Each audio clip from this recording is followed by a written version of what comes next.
मेहमान से मजाक कर जाओ का करी।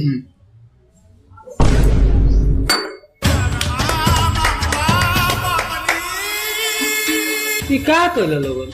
मजाक मजाक ई कौन मजाक ह? मने मेहमान हमनी का मजाको नहीं की कर सकत। छोट सार बानी हमनी का मजाक ना करो। आए बताई ना ठीक बा, करो और करो मजाक का और एक गमला रसों में से लिया के पटा दो। का मेहमान खिसियाता। ना ठीक बा, करो मजाक और करो, एहू से मन ना भरे तो कोनो में लिया के मार लो।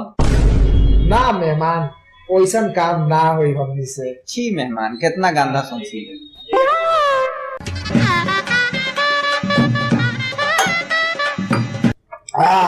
मजा आ गई। नाश्ता पानी तो होइए गेल। मेहमान एगो बात कही। कहीं बोली बुआ जी बोली।